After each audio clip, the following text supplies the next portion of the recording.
चलिए ध्यान दीजिएगा, आप लोग को 3 चैप्टर का नोट्स दिया गया है। तो आपको बोला गया था कि जो नोट्स है आपको वीडियो के माध्यम से यूट्यूब पे या आपके ग्रुप में डाल दिया जाएगा, तो उसको आप देख लेंगे। तो वही नोट्स आज 17 तारीख है और 17 तारीख को विश्वकर्मा पूजा है और संडे दिन है, तो छुट्टी भी है। तो सभी बच्चियों को विश्वकर्मा पूजा की हार्दिक शुभकामनाएं, ठीक है ना। तो आप अगर जब वीडियो अपलोड हो तो आप वीडियो को पूरा देख लें, आपको पूरा तीनों चैप्टर जो होगा क्लियर हो जाएगा, ठीक है। स्टार्ट करते हैं। सबसे पहला हमने चैप्टर लिया है जैव अणु लिया है। सबसे पहला चैप्टर कौन सा लिया है? जैव अणु लिया है। ध्यान दीजिएगा, जैव अणु में, जैव अणु को इंग्लिश में बायोमोलिक्यूल्स कहते हैं। क्या कहते हैं? बायोमोलिक्यूल्स कहते हैं। ध्यान देना है, 1 मिनट। तो बायोमोलिक्यूल्स है, उसको हम आज डिस्कशन करते हैं आपकी क्लास में, ठीक है ना। ध्यान दीजिएगा, तो जैव अणु है। जैव अणु किसे कहते हैं? देखिए, जैव का मतलब आपको सबको पता है। जैव का मतलब होता है बायो और अणु का मतलब होता है मॉलिक्यूल्स। तो इसी को इंग्लिश में कहा जाता है बायोमोलिक्यूल्स। इंग्लिश में बैच में बोला जाता है बायोमोलिक्यूल्स, ठीक है। बात समझिए, ये क्या है, कैसे इसको आप जानेंगे? तो बायो का मतलब होता है लाइफ, मतलब कि जो लाइफ होता है, अपना जीवन होता है, चाहे वो प्लांट का हो, चाहे वो ह्यूमन बीइंग का हो, जीवन हो, मनुष्य का जीवन हो, वो किस पे डिपेंड होता है? इस जैव अणु पे डिपेंड होता है। कैसे? ध्यान दीजिएगा, लिखा गया है, बोला क्या है, जटिल कार्बन यौगिक जो कि जैव तंत्र की विभिन्न क्रियाओं को संपन्न करते हैं वह जैव अणु कहलाते हैं। जैव अणु तंत्र अनेक जटिल जैव अणु जैसे कार्बोहाइड्रेट, प्रोटीन, न्यूक्लिक अम्ल, लिपिड आदि से मिलकर बनते हैं। प्रोटीन तथा कार्बोहाइड्रेट हमारे भोजन के लिए आवश्यक अवयव है, ठीक है। तो बात समझिए, बोल रहा है कि जैव अणु में क्या क्या हो सकते हैं। तो जैव अणु में एग्जाम्पल के रूप में आपको दिया है कार्बोहाइड्रेट्स, प्रोटीन, न्यूक्लिक अम्ल, लिपिड, ठीक है। अब ये जो पॉइंट है, कार्बोहाइड्रेट, प्रोटीन है, न्यूक्लिक अम्ल है, लिपिड है, यही सब हमको पढ़ना है इस चैप्टर में इंपॉर्टेंट रूप से, ठीक है। अब बोल रहा है कि आपसे पूछा जा सकता है क्वेश्चन में कि भोजन में, भोजन के लिए जो आवश्यक है अवयव है कौन सा है? तो सबको पता है ये कौन सा है, प्रोटीन है और कौन है, कार्बोहाइड्रेट है। जो जो पॉइंट पे टिक लगाते चलेंगे उस पॉइंट को आप भी इंपॉर्टेंट करते जाइएगा, क्योंकि आपके एग्जाम के लिए महत्वपूर्ण पॉइंट है, ठीक है। अब आते हैं आगे की ओर। जब आगे जाते हैं तो बात समझिएगा इधर। अब बोल रहा है कि कार्बोहाइड्रेट, कार्बोहाइड्रेट क्या है? तो बोले कि कार्बोहाइड्रेट जो होता है, समझिएगा बात को, कार्बोहाइड्रेट जो होता है, कार्बोहाइड्रेट जो होता है, बोला है कि कार्बोहाइड्रेट मुख्यतः पौधे द्वारा उत्पन्न किए जाते हैं तथा प्राकृतिक कार्बनिक यौगिक का वृहद समूह है। वृहद का मतलब बड़ा समूह है। इनके कुछ समान उदाहरण है, जैसे शर्करा, ग्लूकोज, स्टार्च, ठीक है।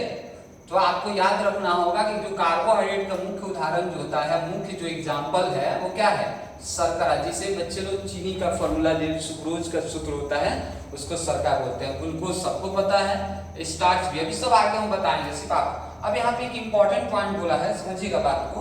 इंपॉर्टेंट पॉइंट बोला है कि भाई कार्बोहाइड्रेट का समान सूत्र क्या होता है। देखिएगा बोर्ड की तरफ, कार्बोहाइड्रेट का समान सूत्र, तो आपको याद रखना कार्बोहाइड्रेट का जो समान सूत्र होता है CxH2OY, CxH2OY, ये आपको याद रखना है। किसका? कार्बोहाइड्रेट का समान सूत्र क्या होता है, CxH2OY। इसी पे हम आपको प्रूव करेंगे कि बहुत सारे एग्जांपल इसमें हैं। ऐसा नहीं है समान सूत्र बोल रहा है, ये फिक्स नहीं हो गया कि कार्बोहाइड्रेट इसी सभी एग्जांपल कार्बोहाइड्रेट का इसी पे होगा, ऐसा नहीं है। कुछ ऐसे समान जनरल तौर पे कहा जा सकता है कि कार्बोहाइड्रेट का जो सूत्र होता है CxH2OY पे डिपेंड करता है। आगे आते हैं, आगे क्या बोला है? आगे बोला है कि तथा पहले इन्हें कार्बन के हाइड्रेट माना जाता था तथा जिसके कारण इनका नाम कार्बोहाइड्रेट व्युत्पन्न हुआ। उदाहरण ग्लूकोज, ग्लूकोज का सूत्र होता है, देखिए ये इंपॉर्टेंट आपको लगाना है। ग्लूकोज का सूत्र क्या होता है, सबको पता होता है, C6H12O6 होता है, ठीक है। अब समान सूत्र देखिए, ये समान सूत्र हो गया, C6H इस पे हो गया C6H2O और 6, तो 6 दूनी 12 और फिर 6, तो फॉर्मूला यही आएगा C6H12O6, ठीक है। तो ये आपको देखते चलना है। चलिए आते हैं, अब यहां पे है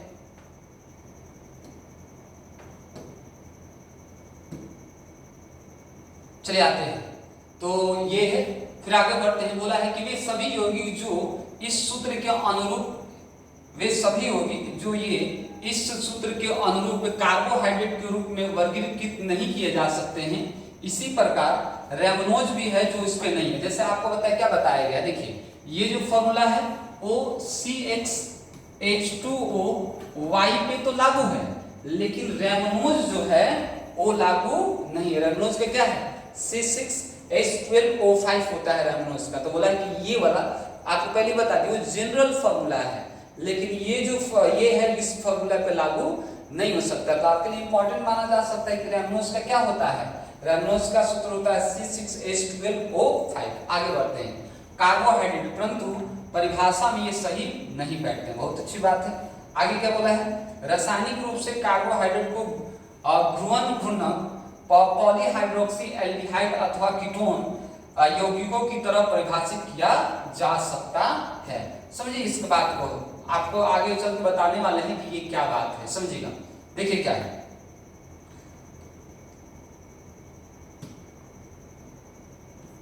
समझिएगा इस पे क्या है, आपको चर्चा कर देते हैं। इसमें बोल रहा है कि जो कार्बोहाइड्रेट होता है, कार्बोहाइड्रेट में हाइड्रोक्सी, आपको पता है, इतना चैप्टर पढ़ चुके हैं। हाइड्रोक्सी का मतलब OH, पॉली का मतलब एक से ज्यादा OH, एक से ज्यादा OH, तो OH का मतलब हाइड्रोक्सी और पॉली का मतलब एक से, फिर उसके बाद अल्डिहाइड, अल्डिहाइड का मतलब CHO और उसके बाद बोला ketone C double bond O। Means कहना चाहता है कि जो कार्बोहाइड्रेट होता है, कार्बोहाइड्रेट में ये तीनों आपको देखने को मिलेगा। कौन मिलेगा, OH मिलेगा, CHO मिलेगा और क्या मिलेगा, कीटोन मिलेगा। तो OH को क्या बोलते हैं, पॉलीहाइड्रोक्सी। OH को सबको पता है अल्कोहल या हाइड्रोक्सी बोलते हैं। CHO क्या होता है, अल्डिहाइड होता है और C डबल बॉन्ड क्या होता है, कीटोन होता है। तो ये आपको यहाँ पे, तो ये पहला आपका पैराग्राफ शायद कंप्लीट हुआ, पहला पेज का है, ठीक है। आगे बढ़ते हैं, चलिए अगला पेज है, चलिए देखते हैं क्या समझाता है अगला पेज। अगला पेज कह रहा है, वाह बहुत अच्छा, बहुत अच्छा। चलिए अगला पेज क्या कह रहा है कि सुक्रोज कहते हैं, फिर आगे होता है जबकि दूध में पाए जाने वाले शर्करा को दूध शर्करा या लैक्टोज कहते हैं। मतलब कि आपसे क्वेश्चन पूछा जा सकता है, ये क्वेश्चन कि जो दूध होता है, दूध में वो कौन सा कार्बोहाइड्रेट होता है, प्रेजेंट होता है, तो आप कहेंगे लैक्टोस होता है। क्या होता है, लैक्टोस होता है। दूध, दूध आप कहता है कोई भी, दूध मीठा क्यों लगता है, तो दूध मीठा क्यों लगता है भाई, लैक्टोस के कारण। किसके कारण, लैक्टोस के कारण। आगे आते हैं, आगे बोला गया है, आगे बोला गया है कार्बोहाइड्रेट का वर्गीकरण। क्या बोला गया, कार्बोहाइड्रेट का वर्गीकरण। कार्बोहाइड्रेट का वर्गीकरण में क्या बोला गया, समझिएगा बात को, क्या बोला गया है कार्बोहाइड्रेट का वर्गीकरण। कार्बोहाइड्रेट को जल अपघटन में अनेक व्यवहार के आधार पर मुख्यतः निम्नलिखित 3 वर्गों में वर्गीकृत किया गया है। बोला है कि कार्बोहाइड्रेट को 3 भाग में बांटा गया है। कैसे भागों में, 3 भागों में। एक होता है मोनोसेक्राइड, वो एक होता है ओलिगोसेक्राइड, एक होता है पॉलीसेक्राइड। देखते हैं वही है क्या, देख लेते हैं। देखो सबसे पहला नंबर क्या, मोनोसेक्राइड। क्या है मोनोसेक्राइड, तो बोला है कि वे कार्बोहाइड्रेट जिसके पॉलीहाइड्रोक्सी एल्डिहाइड तथा अथवा कीटोन और अधिक सरल यौगिक जल अपघटित किया जा सकता है, उसे मोनोसेक्राइड कहते हैं। इंपॉर्टेंट रखिएगा पॉइंट, मोनोसेक्राइड किसे कहते हैं, तो मोनोसेक्राइड में क्या होता है, बोलिए क्या होता है, कार्बोहाइड्रेट पॉलीहाइड्रोक्सी एल्डिहाइड अथवा कीटोन के रूप में अधिक सरल यौगिक जल अपघटित, जल का मतलब ये जल से अपघटन कर सकता है, ठीक है। इसके साथ अपघटन कर सकता है, ये जल के साथ अपघटन कर सकता है। उसके बाद क्या बोला, एग्जाम्पल, एग्जाम्पल रूप में देखना है। एग्जाम्पल रूप में देखना है। बोला कि ग्लूकोज, देखिएगा क्या बोला है, ग्लूकोज है, फ्रैक्टोज है, राइबोस है। तो आपको एग्जाम्पल याद रखना है क्या, कि मोनोसेक्राइड का एग्जाम्पल होता है, क्या होता है, ग्लूकोज होता है, क्या होता है, फ्रैक्टोज होता है, क्या होता है, राइबोस होता है। क्या होता है, ग्लूकोज, फ्रैक्टोज, राइबोस। ओके, आगे बढ़ते हैं।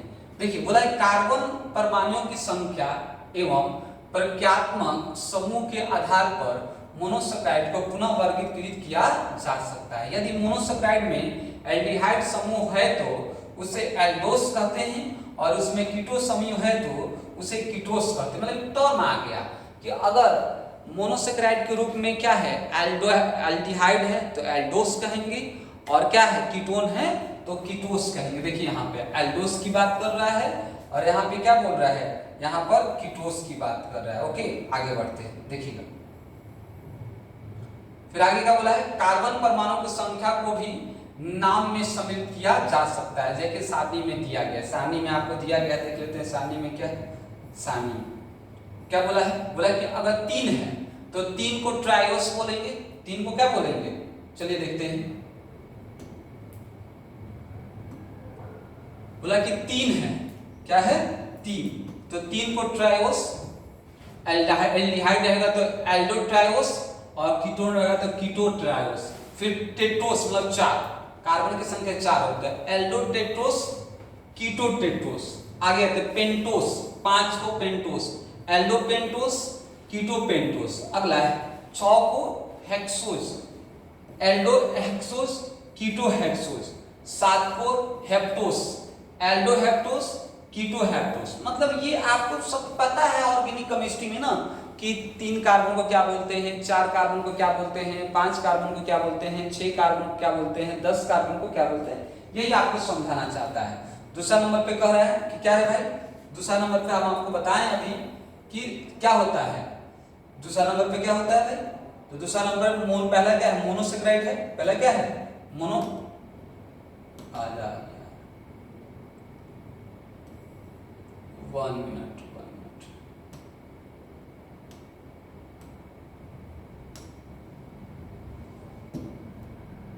चलिए ओलिगोसेक्राइड, देखिए क्या है, ओलिगोसेक्राइड। किसे कहते हैं ओलिगोसेक्राइड, वे कार्बोहाइड्रेट जिनके जल अपघटन में मोनोसेक्राइड के 2 से 10, ये आपको लाइन याद रखना है, ये वाला लाइन, ये आपको पूछा गया एग्जाम में।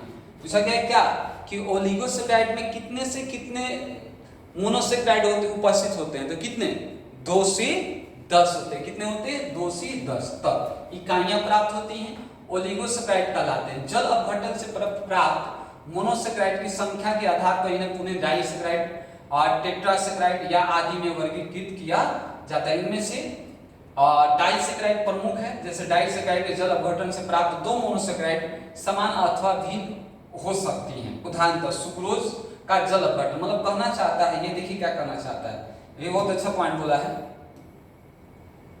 देखिए इस पॉइंट में क्या बोला है, बोला है सुक्रोज को जल अपघटन, मतलब पॉलीसेक्राइड जो है ये 1 से अधिक होते हैं, और बोल रहा है कि जब सुक्रोज को हम जल से अपघटित करेंगे सुक्रोज को, तो क्या मिलेगा, ग्लूकोज एक इकाई देगा। मतलब क्या, कौन सा इकाई देगा, तो इकाई देगा, वो इकाई देगा, ध्यान दीजिएगा,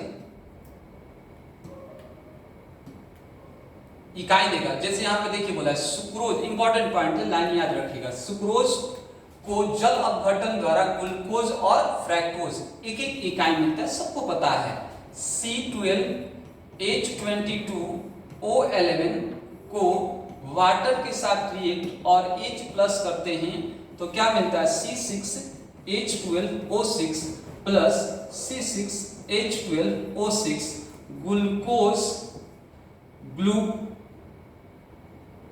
ग्लूकोज और क्या मिलता है, फ्रैक्टोज मिलता है। तो ये आपको याद रखना है इस रिएक्शन को, ठीक है।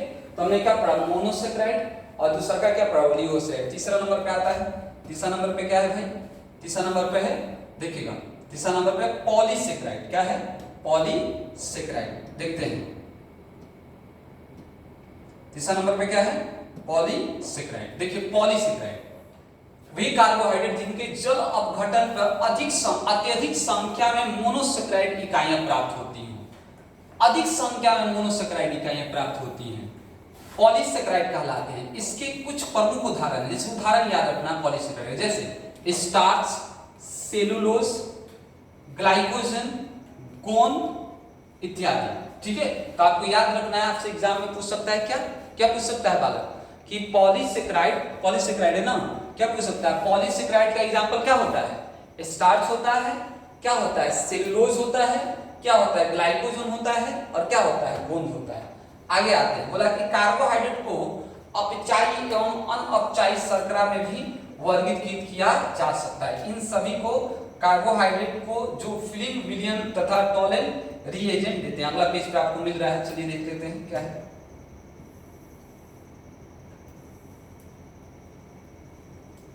चलिए ध्यान दीजिएगा,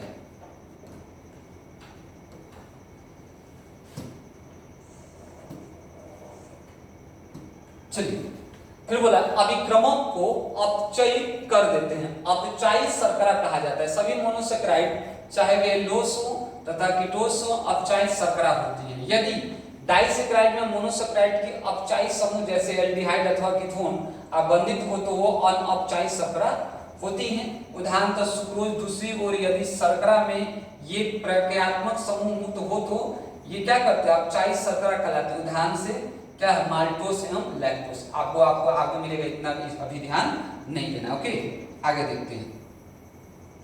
अब आता है ग्लूकोज के बारे में। क्या? किसके बारे में? ग्लूकोज के बारे में, कि ग्लूकोज कैसे प्राप्त होता है। चलिए देखते हैं। बोला कि वेरी इंपॉर्टेंट क्या है? ग्लूकोज है।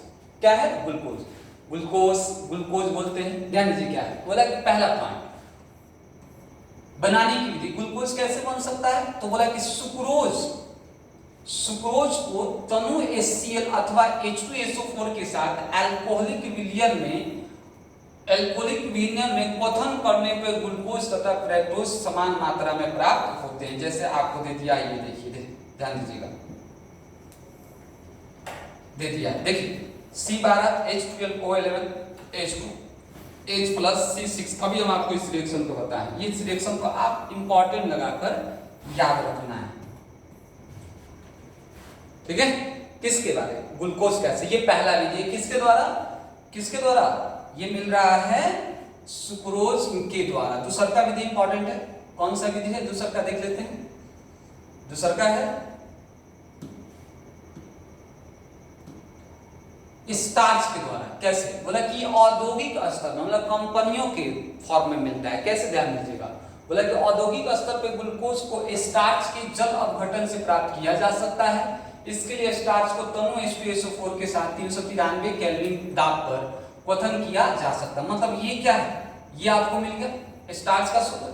इसको वाटर से रीड कराएं, ये वाला प्रोसेस लिखे 393 केल्विन एंड 2 to 3 वाई दाब प्रेशर लिया गया, और क्या मिलेगा? C6। मतलब n का मतलब क्या? ये अधिक मात्रा में, जितना चाहे आप उतना आप किसके द्वारा बना सकते हैं? स्टार्च के द्वारा बना सकते हैं। तो पहला नंबर तो आपको स्टार्च का फॉर्मूला मिल गया, इंपॉर्टेंट है। स्टार्च का फॉर्मूला क्या होता है? C6H10O5 होता है। किसके द्वारा रीड करा?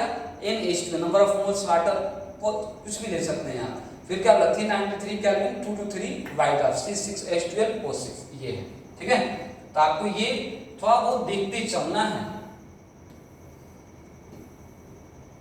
अब ये वाला पार्ट आपको रिएक्शन के द्वारा चल रहा है। अभी जो क्लास में चल रहा है रिएक्शन, ये आपको उसमें आपको मिलता चला जाएगा। ये वाला पार्ट जैसे ऑक्सीकरण, यहाँ पर ये ग्लूकोज का क्या है? फॉर्मूला है। ग्लूकोज का फॉर्मूला जैसे फिलिंग सॉल्यूशन देता है तो ये बनता है, Br2 के साथ वाटर करता है तो ये बनता है। फिर आगे बात क्या बोल रहा है? फिर कॉन्सेंट्रेटेड HNO3 के साथ करता है तो सैकराइड बनता है, ग्लूकोनोइक एसिड बनता है। फिर आगे आते हैं अपचयन करता है HI। याद रखना, ये वाला इंपॉर्टेंट होता है, थोड़ा बहुत ये वाला आपको देख लेना है, याद रखना है। जब भी कोई भी चीज HI या हीट के साथ करे तो हमेशा वो सिंगल बॉन्ड प्रोड्यूस करता है। ये वाला आपके लिए इंपॉर्टेंट है, याद रखिएगा, ठीक है। क्या? कोई भी चीज, कोई भी आपको इधर रिएक्टेंट हो, अगर HI और हीट के साथ दे तो सिंगल बॉन्ड बना देता है। ओके, आगे बढ़ते हैं। फिर देख लीजिए यहाँ पे सोडियम, ये क्या है, इसका फॉर्मूला याद रखिएगा, क्या होता है, इसको सोडियम अमलगम कहते हैं, NaHD ZnHD, तो ये सोडियम है और ये जो सोडियम अमलगम होता है। ओके, आगे बढ़ते हैं, देखते हैं क्या है। तो ये आपको हम बताएंगे, ये क्या पढ़ाएंगे आपको, रिएक्शन मैकेनिज्म में चल रहा है, इसको आपको कोई दिक्कत लेना नहीं है, आप समझ भी सकते हैं, जो रिएक्शन मैकेनिज्म पढ़ेगा उसको समझ में आ जाएगा। ठीक है, चलिए अब आते हैं, बोला कि मोनोसैकेराइड का विन्यास क्या होता है, समझिएगा मोनोसैकेराइड का विन्यास क्या होता है। थोड़ा सा पानी कम करो, चलिए ध्यान दीजिएगा। उसके बाद हम आते हैं मोनोसैकेराइड में विन्यास। विन्यास का मतलब वही इलेक्ट्रॉनिक जैसा आपको दिखाई देगा।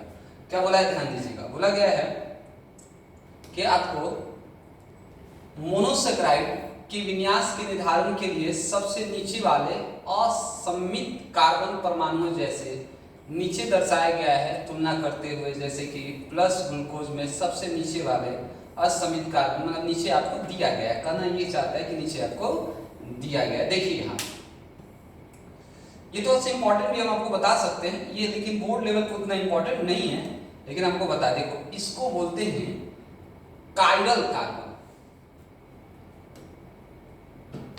इसको बोलते हैं कायरल कार्बन। कायरल कार्बन क्या होता है, थोड़ा समझ लीजिए, कायरल कार्बन का मतलब क्या होता है। कायरल कार्बन का मतलब होता है वो कार्बन जो अपने अगल बगल जो होगा चारों समूह भिन्न भिन्न रखे, उसे कायरल कार्बन कहते हैं।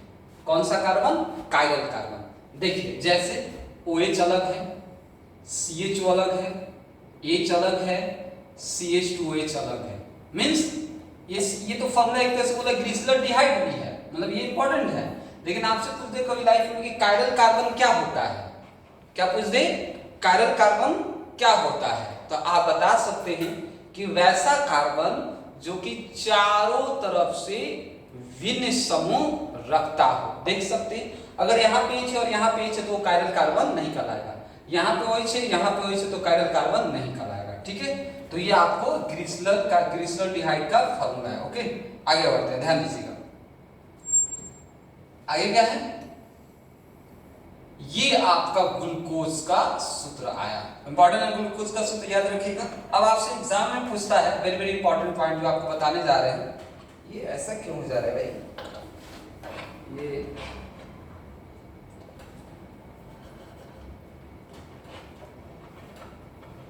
तो ऐसा उल्टा जैसा लग रहा है ना, चलिए ध्यान दीजिएगा, देख लेते हैं। ये आपको फॉर्मूला है जो बहुत इंपॉर्टेंट है, ग्लूकोज का फॉर्मूला ऐसे बिहार बोर्ड के एग्जाम में आते भी हैं, ध्यान दीजिएगा क्या है ये फॉर्मूला। सबसे पहले आपको क्या करना है, ग्लूकोज का स्ट्रक्चर बनाने की कोशिश कर रहे हैं, समझिएगा इसी तरह से बनाइएगा। सबसे पहले आप क्या कीजिए ना, कार्बन की संख्या लिखिए, 1 कार्बन 2 3 4 5 6, ठीक है। अब आप क्या कीजिए कि यहां पर C डबल बॉन्ड O और H अल्डिहाइड कर दीजिए, ठीक है। यहां पे क्या कर दीजिए CH2OH, पहले ये कर दीजिए, ठीक। जो तरीका बता रहे हैं उस तरीका को अपनाएगा तो आपको ग्लूकोज के फॉर्मूला में बनाने में कोई दिक्कत नहीं होगा। अब क्या करना समझिए, ये H है ना, तो H के नीचे आप रखिए OH।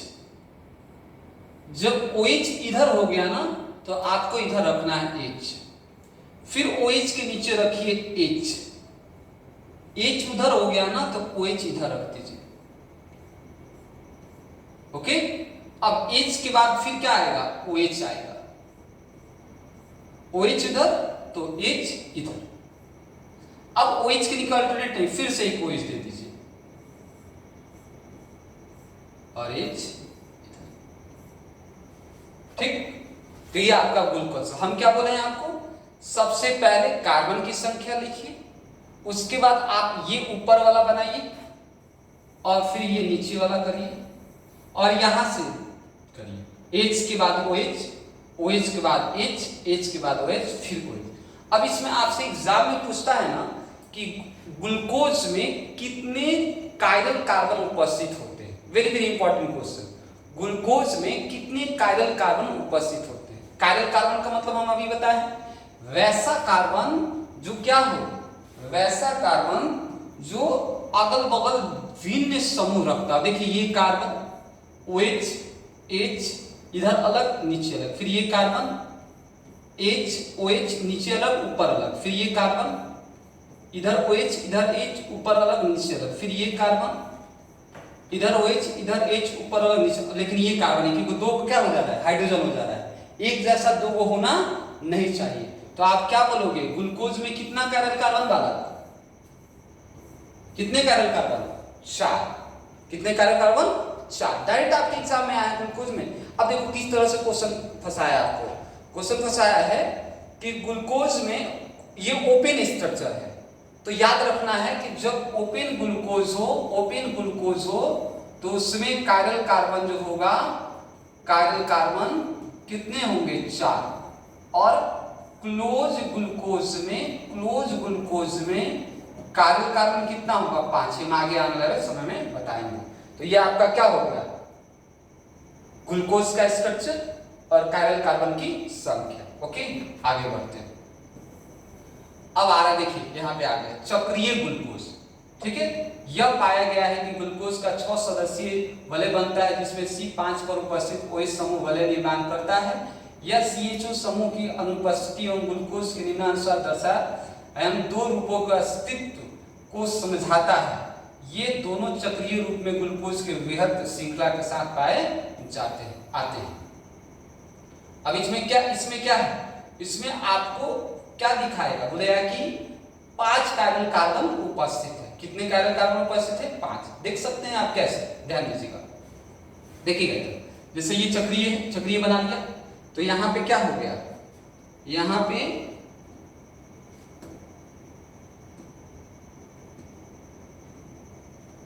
ये भी कायरल कार्बन कराएगा, ये भी कायरल कार्बन, ये भी कायरल कार्बन, ये भी कायरल कार्बन, ये कायरल कार्बन सिंपल। कितने कायरल कार्बन, कितने, 5 कायरल कार्बन। किसमें, चक्रीय ग्लूकोज में। किसमें, चक्रीय ग्लूकोज में 5 कायरल कार्बन। आगे आते हैं, फिर क्या बोला, ग्लूकोज के दोनों चक्रीय हेमी एसिटल रूपों से भिन्न केवल C1 पर उपस्थित हाइड्रोक्सी।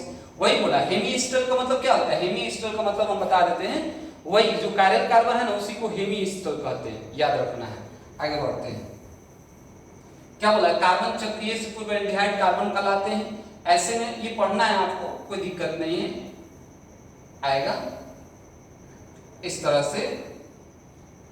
आपको स्ट्रक्चर है, आपको देखते रहना है, पढ़ लीजिएगा अच्छे से, कोई दिक्कत नहीं। अगला फ्रैक्टोज, देखिए फ्रैक्टोज इंपॉर्टेंट है। फ्रैक्टोज जो इंपॉर्टेंट है हम आपको करते जा रहे हैं, जहां से क्वेश्चन आपके एग्जाम में पूछे गए। देखिए फ्रैक्टोज क्या है, फ्रैक्टोज का अनुसूत्र क्या होता है, C6H12O6 होता है।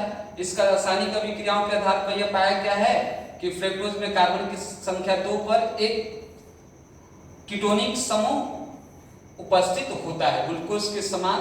क्या है, अच्छा, चलिए आते हैं। चलिए ग्लूकोज आपको स्ट्रक्चर देखना है, देख लीजिए।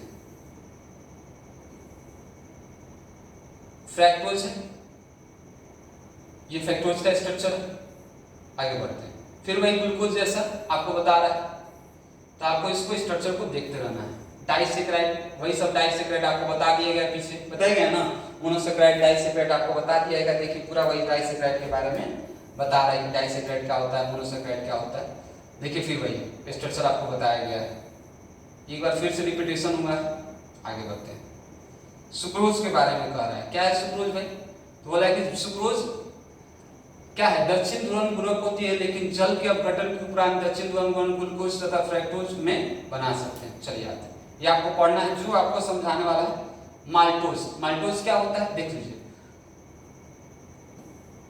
माल्टोज के बारे में पढ़ा देते हैं, आते हैं। क्या है माल्टोज,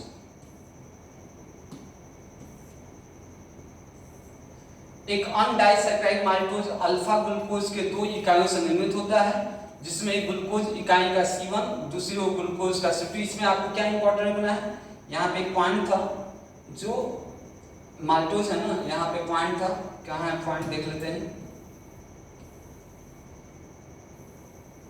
यहाँ पे पॉइंट था कहीं, हाँ यहाँ पे देखिए।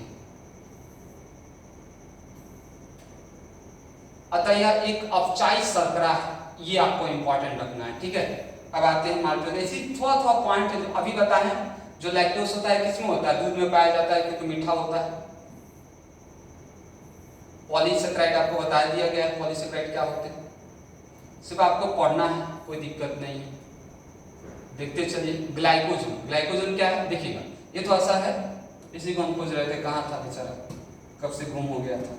चलिए, प्राणी शरीर में कार्बोहाइड्रेट ग्लूकोज के रूप में संग्रहित रहता है, चूंकि इस संरचना के में एमाइलोपेक्टिन के समान होती है, अतः इसे प्राणी स्टार्च में भी कहा जाता है। यह एमाइलोपेक्टिन से अधिक शाखित होता है। यह यकृत, देखिए यहाँ पे जो ग्लाइकोजन होता है कहाँ होता है, यकृत होता है, मांसपेशियों में तथा मस्तिष्क में उपस्थित रहता है। जब शरीर को ग्लूकोज की आवश्यकता होती है तो एंजाइम ग्लाइकोजन को ग्लूकोज के देते हैं और ग्लाइकोजन इस तथा कवक में भी उपस्थित होते हैं। ये आपको जो लाइन करती है वो आपसे जो लाइन करते जा रहे हैं उसको सिर्फ आप याद करते रहिए, आपके एग्जाम में क्वेश्चन सॉल्व होता हुआ चला जाएगा, ठीक है। अगला, ये आपको इंपॉर्टेंट है, वेरी वेरी इंपॉर्टेंट आपको। चलिए, प्रोटीन आपको याद रखना है, प्रोटीन किसे कहते हैं आपको याद रखना है। क्या है प्रोटीन शब्द की व्युत्पत्ति ग्रीक शब्द प्रोटियोस से होता है जिसका अर्थ है प्राथमिक अथवा अति महत्वपूर्ण होता है, ठीक है। सभी protein alpha L amino acid से बहुलक होते हैं, ठीक। चलिए आगे बढ़ते हैं। एमिनो अम्ल बहुत इंपॉर्टेंट है, एमिनो अम्ल इसको भी आपको याद रखना है। एमिनो अम्ल क्या होते हैं,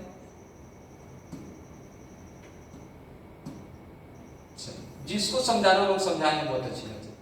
एमिनो अम्ल में NH2 तथा कार्बोजाइलिक COOH सब पढ़े हैं आप लोग, कोई दिक्कत नहीं। प्रक्रियात्मक समूह की उपस्थिति होती है। कार्बोक्सिल संदर्भ में एमिनो समूह की अपेक्षिक स्थिति के आधार पर एमिनो अम्ल को अल्फा बीटा गामा डेल्टा में वर्गीकृत किया जा सकता है। प्रोटीन के जल अपघटन से केवल अल्फा एमिनो अम्ल ही प्राप्त होते हैं, इसमें अन्य प्रक्रियात्मक उपस्थित होती है। आते हैं आगे बढ़ते हैं। अब ये आपको एग्जाम में क्वेश्चन यहां से पूछा गया है,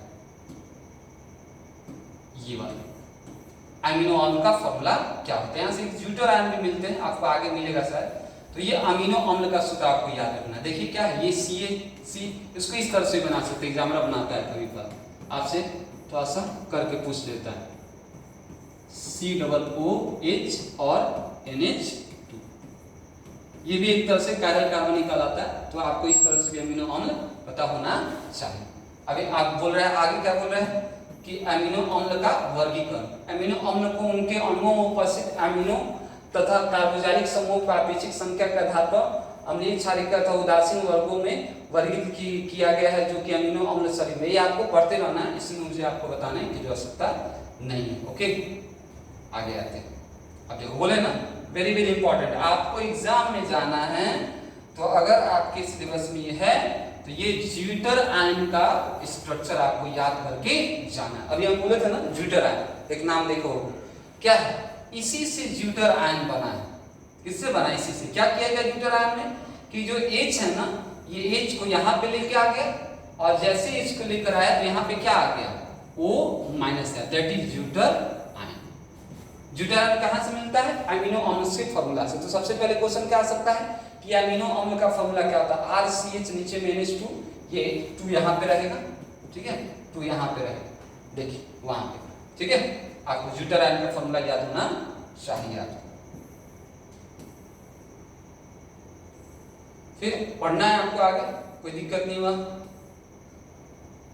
प्रोटीन की संरचना वेरी वेरी इंपॉर्टेंट, प्रोटीन आपको याद रखना है। आपको बताइए कि एग्जाम में आपको प्रोटीन आया है, जो भी है कोई दिक्कत नहीं, पढ़िए इसको। रेशेदार प्रोटीन, बहुत सारे प्रोटीन हैं। चलिए रख लीजिए, कोई दिक्कत। चलिए ध्यान दीजिएगा, आपको जो इस तरह से आगे बढ़ते जा रहे हैं तो आपको पढ़ना है, हमें जहां समझाना है ना वो बहुत अच्छी तरह से आपको समझाना है, ठीक है ना। तो उसको आपको टेंशन, वैसे आप देखेंगे तो ये आपके सिलेबस से इस बार जा भी चुका है, लेकिन आदमी पढ़ा रहा है कि शायद मान लो बिहार इसका सिलेबस है उसमें नहीं हटा है इसको, तो फिर दिक्कत होगा। तो इसी कारण आपको नोट्स दे दिया गया है और आपको यहाँ पे पढ़ना है। रीड कर लेंगे ना तो आपको अच्छे से, जहाँ समझाने का मौका आएगा वहाँ पे आपको 120% हम समझाएंगे, ठीक है ना। 100% नहीं, कितना परसेंट, 120% हम समझाएंगे। अब न्यूक्लिक अम्ल, न्यूक्लिक अम्ल क्या होता है, बोला कि यह पाया गया है कि जीवित कोशिका का नाभिक इन जन्मजात गुणों के लिए उत्तरदायी है जिसे आनुवांशिकता भी कहते हैं। कोशिका नाभिक में उपस्थित वे कण, आगे आते हैं, जो आनुवंशिकता के उत्तरदायी होते हैं। क्रोमोसोम, सबको पता है क्रोमोसोम क्या होता है। आगे आते कहलाते हैं ये प्रोटीन तथा अन्य प्रकार जैव अणु से मिलकर बने होते हैं जिन्हें न्यूक्लिक अम्ल कहते हैं। आपको न्यूक्लिक अम्ल का डिफिनेशन याद होना चाहिए। आगे आते हैं, न्यूक्लिक अम्ल मुख्यतः दो प्रकार के होते हैं, एक डीऑक्सीराइबोन्यूक्लिक अम्ल डीएनए जिसे कहा जाता है, और एक राइबोन्यूक्लिक एसिड जिसे आरएनए कहा जाता है। चूंकि न्यूक्लिक अम्ल न्यूक्लियोटाइड के लंबी श्रृंखला वाले बहुलक होते हैं, अतः इन्हें पॉलीन्यूक्लियोटाइड भी कहते हैं। न्यूक्लिक अम्लों का रासायनिक संगठन क्या है, डीएनए अथवा आरएनए की पुनः जल संगठन अपघटन से एक पेंटोज शर्करा, फास्फोरिक अम्ल तथा नाइट्रोजन युक्त विषम चक्रीय यौगिक जिन्हें साक्षारक कहते हैं प्राप्त होते हैं। डीएनए अणु में शर्करा अधांश इकाई बीटा D2 डीऑक्सीराइबोज में होती है। ये आपको क्या है, समझिएगा बात को। आते हैं, ये जो स्ट्रक्चर है आपको आरएनए का स्ट्रक्चर है। किसका स्ट्रक्चर है, आरएनए का स्ट्रक्चर है। और ये जो स्ट्रक्चर है किसका स्ट्रक्चर है, डीएनए का स्ट्रक्चर है। आपको एक बहुत अच्छा सा इंपॉर्टेंट सा पॉइंट बता रहे हैं जो आपको याद रखना है, ठीक है ना। डीएनए वाले में समझिएगा, देखिए क्या है, डीएनए में टोटल 5 कार्बन होते हैं, लिखा भी है, देखिए 1 carbon, 2 carbon, 3 carbon, 4 carbon, 5 carbon. ये आरएनए है और ये डीएनए है।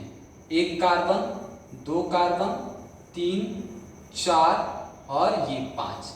डीएनए आरएनए मतलब डीएनए में कितना कार्बन, 5, और आरएनए। अब अंतर क्या है दोनों का, दोनों का में बहुत छोटा सा माइनर अंतर है, लेकिन वही सबसे बड़ा अंतर करते हैं। देखिए वेरी वेरी इंपॉर्टेंट, आपके एग्जाम में आता है, देखिएगा एग्जाम इधर बोर्ड की तरफ। आरएनए की 2 number carbon, very very important, RNA की 2 नंबर कार्बन पर OH उपस्थित होता है, लेकिन डीएनए की 2 नंबर कार्बन पे OH उपस्थित नहीं होता है।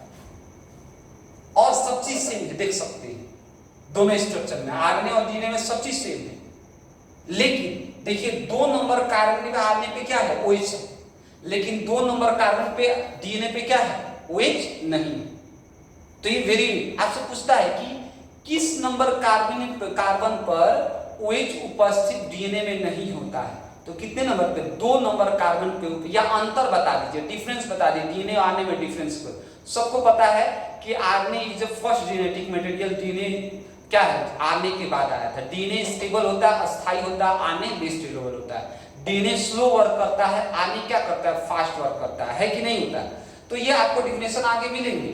अब आगे आते हैं, तो ये आपको ये दोनों स्ट्रक्चर को ध्यान में अंतर याद रखना है, ठीक है। डीएनए को डीऑक्सीराइबोन्यूक्लिक अम्ल और आरएनए को राइबोन्यूक्लिक। अब आगे बढ़ते हैं, क्या है आगे, अब देखिए यहाँ पे वेरी वेरी इंपॉर्टेंट, डीएनए में देखिएगा यहाँ पे, डीएनए में कहाँ गया भाई, आ जाओ। डीएनए में 4 क्षारक होते हैं, कौन कौन, एडेनिन, ग्वानिन, साइटोसिन और थाइमिन। इसको हम बहुत अच्छे से आपको बता रहे हैं। चलिए यहाँ पे रख करके, चलिए यहाँ पे हमने डीएनए लिख दिया, मान के चलिए यहाँ पे क्या लिखा, डीएनए, और यहाँ पे क्या लिखा, आरएनए। ओके, अब आते हैं पॉइंट पे। हम आपसे बोलेंगे कि डीएनए के 2 नंबर कार्बन पर OH क्या होता है, क्या होता है, ऑब्सेंट होता है। आरएनए के 2 नंबर कार्बन पर, इसको हटा देते हैं, कोई दिक्कत नहीं है, 2 नंबर कार्बन पर OH क्या होता है, प्रेजेंट होता है। अगला पॉइंट समझिएगा, अगला पॉइंट है डीएनए में ए टी जी सी होता है और आरएनए में ए यू जी सी होता है। देखिए अंतर थोड़ा समझिए क्या है। डीएनए में क्या है, टी है, लेकिन आरएनए में क्या है, यू है।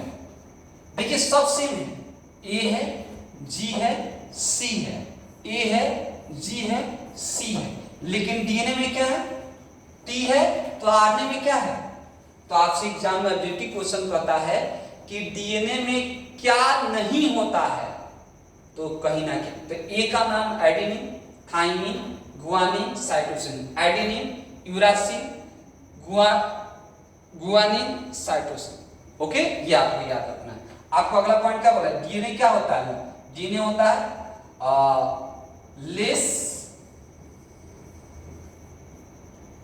लेस नहीं, क्या होता है डीएनए,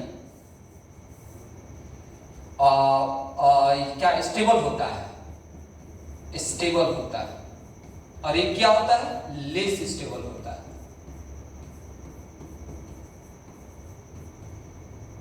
फर्स्ट कौन आया था, फर्स्ट आरएनए आया था, डीएनए बाद में आया था। ठीक है, तो ये आपको पॉइंट याद रखने हैं, डीएनए और आरएनए में आपके एग्जाम का इंपॉर्टेंट पार्ट है। हम मेरे भी इस नोट्स में आपको मिलेगा डीएनए और आरएनए में अंतर। ठीक है, अब आते हैं न्यूक्लिक अम्ल की संरचना। नीचे दिया गया है, किसी क्षारक के शर्करा की एक स्थिति पर जोड़ने से निर्मित इकाई को न्यूक्लिक साइड कहते हैं। क्षारक से विभेद करने के लिए शर्करा के कार्बन को 1, 2, 3 आदि से अंकित किया जा सकता है, जबकि न्यूक्लियोसाइड शर्करा अधिकांश में 5 स्थिति से बनता है, हमें न्यूक्लियोटाइड प्राप्त होता है। ये है आपका न्यूक्लियोटाइड का और न्यूक्लियोसाइड का स्ट्रक्चर, आपको याद रखना है। ठीक है, चलिए आगे बढ़ते हैं। क्या बोला है, न्यूक्लियोटाइड आपस में फॉस्फो, ये आपको बॉन्ड याद रखना है, जो आपको बार बार कहते हैं, जो हम आपको बता दे रहे हैं वो आपको इंपॉर्टेंट याद रखना है। क्या है यहाँ पर, न्यूक्लियोटाइड आपस में कौन सा बंध बनाते हैं, फॉस्फोडाइस्टर बंध। कौन सा बंध, न्यूक्लियोटाइड आपस में कौन सा बंध बनाते हैं, फॉस्फोडाइस्टर बंध बनाते हैं। आगे आते हैं, संयुक्त होते हैं जो पेंटोज शर्करा के 3 कार्बनों के मध्य स्थिति होते हैं। न्यूक्लिक अम्ल की एक श्रृंखला का सरलतम विवरण नीचे दर्शाया गया है। चलिए बहुत अच्छी बात है, दर्शाया गया होगा। यहाँ पे देखिए, याद रखना है, क्या याद रखना है आपको, यहाँ पे याद रखना है ये पॉइंट क्या है, क्षारक, शर्करा और फॉस्फेट। न्यूक्लिक अम्ल किससे बनता है, क्षारक से बनता है, शर्करा से बनता है और किससे बनता है, फॉस्फेट से बनता है। देखिए बार बार यही बात को रिपीट हो रहा है, बार बार ये पॉइंट को रिपीट हो रहा है। आगे देखें, न्यूक्लिक अम्ल की एक श्रृंखला को अनुक्रम में संबंधित सूचना को इसके प्राथमिक संरचना कहते हैं। न्यूक्लिक अम्लों की द्वितीयक संरचना को भी होती है, जेम्स वाटसन तथा फासन क्रिक द्वारा दिया गया। देख लेते हैं क्या दिया गया है। इसको एक डबल हेलिक्स मॉडल कहा गया है। कौन सा हेलिक्स मॉडल कहा गया है, डबल हेलिक्स। पढ़ते हैं, न्यूक्लिक अम्ल में 2 श्रृंखला आपस में बंधे होते हैं, कुंडलित होते हैं। क्षारक युग्मों के मध्य हाइड्रोजन आवन, बहुत इंपॉर्टेंट क्या है यहां पर,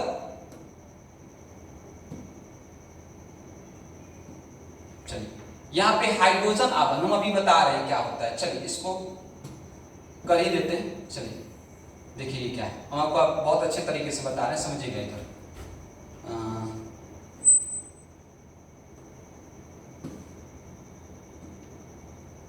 चलिए समझिए, बहुत अच्छे तरीके से समझा।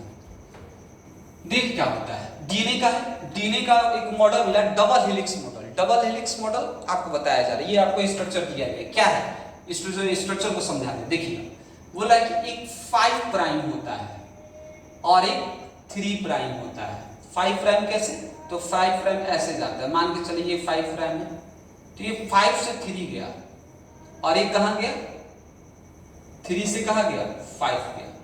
ठीक है, 3 से 5 और 5 से 3, समझिएगा ये स्ट्रक्चर को समझिए। बोल रहा है ना कि एक ए होता है, क्या होता है, ए होता है। तो ए जो होगा हमेशा अगर उस तरफ होगा तो इसके पास टी होना चाहिए, और जी जो होगा हमेशा होगा सी के साथ जुड़ेगा।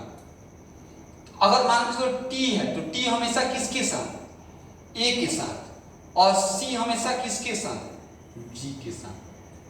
बोल रहा है कि ए जब टी के साथ आबंध बनाएगा ना तो हाइड्रोजन आबंध बनाएगा। कौन सा आबंध, हाइड्रोजन आबंध। और इनके बीच में कैसा आबंध रहेगा, डबल बॉन्ड, मतलब डबल हाइड्रोजन आबंध बनेगा ए और टी के बीच में। और जी और सी के बीच में कैसा बॉन्ड बनेगा, ट्रिपल हाइड्रोजन बॉन्ड। तो यही आबंध बनाया है। और बहुत सारा आपको भी पता है डीएनए स्ट्रक्चर, डीएनए का क्या काम है, ये हम उतना नहीं जाना चाहेंगे बायोलॉजी में, सिर्फ आपको केमिस्ट्री से मतलब है तो हम जा सकते थे, लेकिन मुझे अपने नॉलेज को बताना नहीं क्या है। तो देखिए यहाँ पे क्या है, जी किसके साथ, सी के साथ, ए किसके साथ, टी के साथ, टी किसके साथ, ए के साथ, ए किसके साथ, टी के साथ, जी किसके साथ, सी किसके साथ, जी किसी का, टी ए के साथ, जी सी के साथ, टी ए के साथ, जी सी के साथ, ए टी के साथ, टी ए के साथ, ए टी के साथ, टी ए के साथ, जी सी के साथ, जी सी के साथ। मतलब 5 प्राइम ऊपर तो 3rd प्राइम नीचे, 3 प्राइम ऊपर। कभी अब कोई बच्चा 5 इधर तो 5 नहीं, 5 नहीं हो सकता। जब भी ये कॉइल होगा, जब भी ये कॉइल होगा तो कैसा हो, ये 5 तो ये क्या 3, ये 3 तो ये 5, ए तो डबल बॉन्ड टी, जी तो डबल बॉन्ड सी। ओके, ये आपको समझ में आ जाना चाहिए। चलिए आते हैं आगे। बोला है क्या, आगे बोला है कि आरएनए की द्वितीयक संरचना में कुंडली केवल एक रंजुक की बनी होती है, जो कभी कभी वे स्वयं को मोड़कर द्विकुंडलीय संरचना बना लेती है। आरएनए अणु 3 प्रकार के होते हैं, ये विभिन्न क्रियाएं संपादित करते हैं। इनके नाम संविधान का आरएनए है, एम आरएनए, टी आरएनए होगा और एक आर आरएनए होगा। एम का मतलब मैसेज पहुंचना, मतलब आरएनए भी 3 प्रकार होता है। एम का मतलब मैसेज पहुंचा रहा आरएनए, टी का मतलब, आर का मतलब राइबोसोमल आरएनए, और टी का मतलब ट्रांसफर आरएनए। 3 तरह का आरएनए होता है आपके लिए, ठीक है। आगे आते हैं। अब आपको डीएनए और आरएनए का अंतर देखिए, आपको बताया गया, आपको बोले थे कि डीएनए और आरएनए में देख सकते हैं, जिसमें पिरामिडीन क्षार के रूप में साइटोसिन, थायमिन होती हैं तथा प्यूरिन, ये सब आपको पढ़े हैं और आपको नोट्स में बहुत अच्छी तरह से आपको दिया गया। चलिए आते हैं। अब अगला है एंजाइम, वेरी वेरी इंपॉर्टेंट। आपको एंजाइम याद रखने हैं एग्जाम के लिए कि एंजाइम क्या होता है, समझिएगा। एंजाइम आपके एग्जाम में आया है कि एंजाइम क्या है। एंजाइम जैव उत्प्रेरक होते हैं। रासायनिक रूप से सभी एंजाइम ग्लोरोप्रोटीन कुछ महत्वपूर्ण एंजाइम और उनके कार्य हैं। देखिए क्या है कार्य, क्या बोला है, इन्वर्टेज। क्या बोला है, इन्वर्टेज आते हैं, ये आपको याद रखना है। इन्वर्टेज जो भी एग्जांपल है आपको वेरी वेरी इंपॉर्टेंट है, एग्जांपल याद रखने हैं। इन्वर्टेज सुक्रोज ग्लूकोज और फ्रक्टोज बनाता है। माइलेटेज क्या बनाता है, ग्लूकोज और ग्लूकोज बनाता है। लैक्टोज ग्लूकोज और ग्लूकोज बनाता है। रेमनोज ये बनाता है। आगे आते हैं। अब देखिए यहाँ पे हम क्या कहना चाहते हैं, आप समझिएगा थोड़ा सा। अब एक यहाँ पे पेप्सिन एंजाइम है और एक रेनिन एंजाइम है, शायद यहाँ पे नहीं दिया हुआ है। आपको याद रखना है कि पेप्सिन एंजाइम अलग चीज है। अब आपका नेक्स्ट चैप्टर आ गया बहुलक। बहुलक भी आपको समझाना। चलो ध्यान दीजिए बालक, तो हम लोग जो नोट्स का पहला चैप्टर है जैव अणु वो कंप्लीट कर चुके हैं और सेकंड चैप्टर में इन कर रहे हैं जिसका नाम है बहुलक। ठीक है, ये अपने आप में भी इंपॉर्टेंट है। और इससे देखिए जो बहुलक है, जैव अणु है और ड्रग्स एंड डाई है, ये इससे बहुत ज्यादा नंबर का क्वेश्चन नहीं आता है, लेकिन आ जाए तो आप क्या करेंगे, तब तो आपका छूट जाएगा। तो इसलिए आपको नोट्स के माध्यम से या वीडियो के माध्यम से आपको बता दिया जा रहा है। उतना डेप्थ में आदमी नहीं ले जा रहा है, क्यों? क्योंकि यहाँ से उतना इंपॉर्टेंट क्वेश्चन नहीं आता, लेकिन पढ़ना जरूरी है। किसी किसी साल में अच्छा खासा नंबर का क्वेश्चन आ गया है, 10 नंबर का क्वेश्चन, 12 नंबर का क्वेश्चन इन तीनों चैप्टर से पूछ लिया, तब तो आपका उस समय जब बच्चे सोचते हैं उनकी इंपॉर्टेंट नहीं है तो फंस जाएंगे।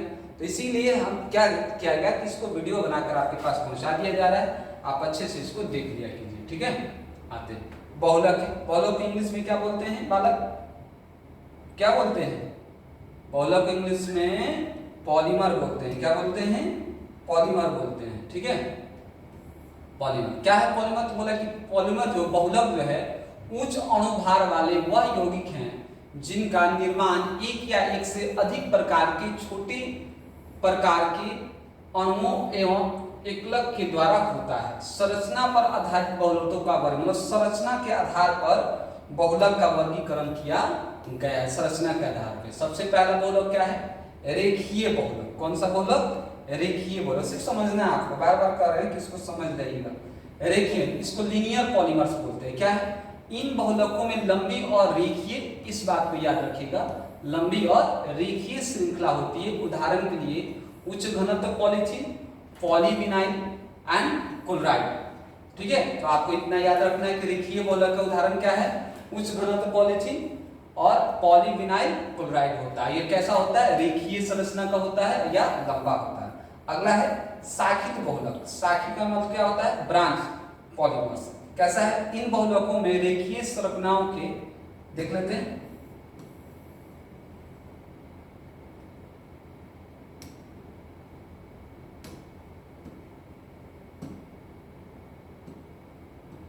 क्या बोल रहा है? आते हैं।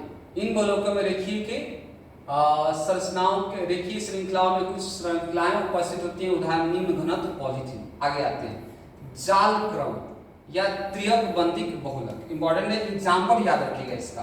बेकेलाइट, इसका इसको शॉर्ट ट्रिक याद है, बीएम। क्या याद रखिएगा? बीएम। किसका? जाल क्रम या त्रियक बहुलक। ये क्या है भाई?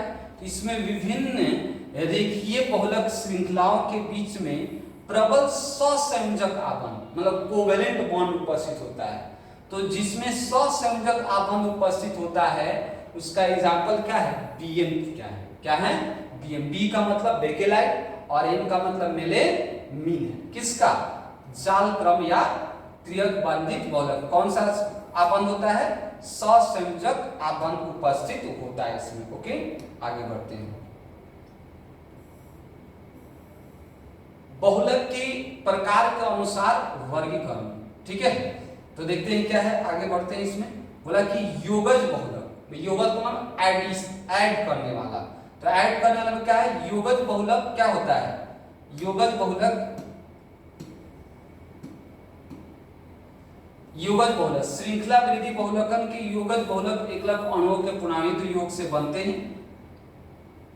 कुछ भी नहीं है इसमें, आपको बार बार बोल रहे हैं। देखो क्या है, आप भी देख रहे हो, सिर्फ आपको याद करना है। इसमें सिर्फ जो भी बात है याद कर। सम बहुलक किसे कहते हैं? कई प्रकार के एकलक स्पीशीज बहुलकों में बनते हैं। उदाहरण एथीन से पॉलीथीन। हाँ, स्ट्रक्चर याद रखना है कि एथीन का ये होता है और पॉलीथीन का ये होता है स्ट्रक्चर। ठीक है, एथीन का ये और पॉलीथीन का ये। आगे आते हैं विनाइल क्लोराइड। विनाइल क्लोराइड क्या है? विनाइल क्लोराइड ये फॉर्मूला होता है और पॉलीविनाइल क्लोराइड। आपके एग्जाम में पूछ सकता है कि पॉलीविनाइल क्लोराइड का फॉर्मूला क्या होता है, बताइएगा। ठीक है, क्या पूछ सकता है? विनाइल क्लोराइड से पॉलीविनाइल क्लोराइड। आगे बढ़ते हैं, आगे आते हैं। एक्राइलोनाइट्राइल से किसमें? पॉलीइक्राइलोनाइट्राइल, जिसको एक्रिलेन बोलते हैं या ऑरिलॉन बोलते हैं। आगे आते हैं सम बहुलक।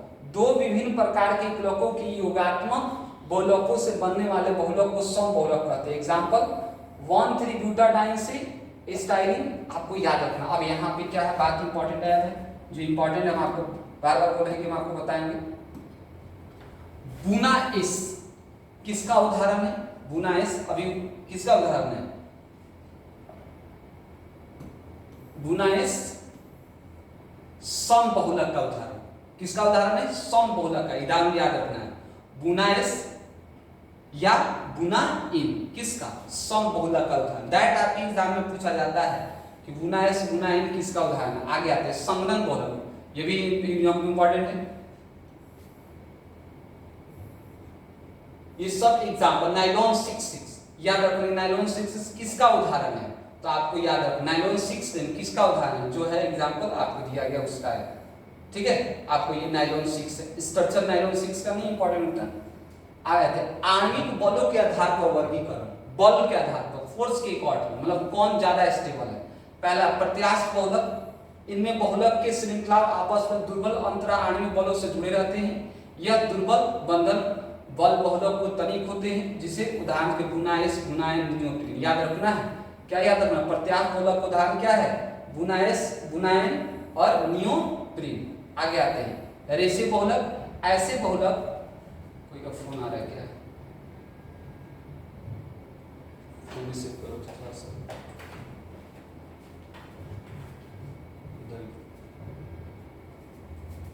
रेसे बहुलक, रेसे बहुलक क्या है?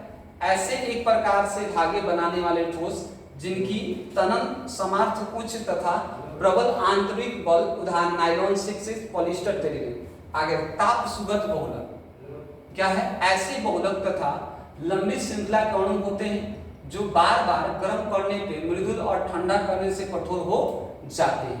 नेक्स्ट उदाहरण पॉलीथीन, पॉलीस्टाइन, पॉलीविनाइल। ताप दृढ़ बहुलक, यह बहुलक त्रिकरूपल तथा अत्यधिक शाखित अणु होते हैं, इनका दोबारा उपयोग नहीं किया जा सकता है। जैसे उदाहरण बेकिलाइट, यूरिया फॉर्मल्डिहाइड या रेंजिन। आते हैं विभिन्न बहुलकों के वर्गीकरण अथवा आधार पर बहुलों के सही क्रम, ये आपको इंपॉर्टेंट याद रखना है। ये क्रम आपको याद रखना क्या है? सबसे ज्यादा इंपॉर्टेंट ऐसे होता है, ताप दृढ़ होता है, बहुलक होता है, ताप सुगठ बहुलक होते हैं, प्रत्यास्थ। ये आपको क्रम याद रखना है, ठीक है। आगे आते हैं कुछ महत्वपूर्ण बहुलकों के उदाहरण क्या है? अल्पघनत्व पॉलीथीन निर्माण पेरोक्साइड की उपस्थिति में मुक्त बहुलक के योगात्मक द्वारा होता है। अभिक्रिया का विद्युत, ये आपको इंपॉर्टेंट है। रसायन अक्रिय तथा विद्युत के अल्पचालक होते हैं, इसका उपयोग विद्युत वाहक तारों के विद्युत रोधन और निष्पीड़न बोतल तथा लचीले पाइपों के निर्माण में होता है। सिर्फ आपको सिर्फ पढ़ना है, पढ़ेंगे तो आपको खुद ही पता चल जाएगा कि यहाँ से क्या आपके क्वेश्चन आ सकते हैं। निर्माण टाइटेनियम टेट्राक्लोराइड जिब्रेनाटा प्रयोग की उपस्थिति में होता है। रासायनिक रूप से ये अक्रिय अधिक कठोर और दृढ़ होती है, ठीक है। बेकिलाइट, बेकिलाइट क्या होता है? तो फिनॉल फॉर्मल्डिहाइड से, इंपॉर्टेंट है, आपको याद रखना है। बेकिलाइट किससे बनता है? बेकिलाइट किससे बनता है? फिनॉल और फॉर्मल्डिहाइड से क्या बनता है? और इसका काम इंपॉर्टेंट है सॉरी, बेकिलाइट किससे बनता है? तो फिनॉल और फॉर्मल्डिहाइड से बनता है बेकिलाइट। इसका काम क्या है? इसका उपयोग वैद्युत स्विचों के निर्माण में होता है। किसका उपयोग? बेकिलाइट का उपयोग, ठीक है। आगे आते हैं प्राकृतिक rubber, very very important. Exam के लिए आप एग्जाम में जाएं, एग्जाम में अगर आपको जाना है प्राकृतिक रबर को याद करके जाना है। क्या होता है? यह आइसोप्रीन, आइसोप्रीन का मतलब एक और नाम हो सकता है 2-मिथाइल 1,3 ब्यूटाडाइन। तो आया आपको एग्जाम में कि आइसोप्रीन का नाम क्या होता है? तो क्या होता है? 2-मिथिल, मिथिल का मतलब मिथाइल 1,3 ब्यूटाडाइन का रेखीय बहुलक है और इसे सिस 1,4 पॉलीआइसोप्रीन भी कहा जाता है। ये आपका स्ट्रक्चर हुआ किसका? आइसोप्रीन रबर का। वेरी वेरी इंपॉर्टेंट, एग्जाम में जाएं आइसोप्रीन देखकर जाएं, ओके। आगे बढ़ते हैं। दूसरा का रबर का दिया हुआ है, कोई दिक्कत नहीं, पढ़िएगा, कोई दिक्कत नहीं होगा आपको। अब दूसरा का ये इंपॉर्टेंट, वेरी वेरी इंपॉर्टेंट,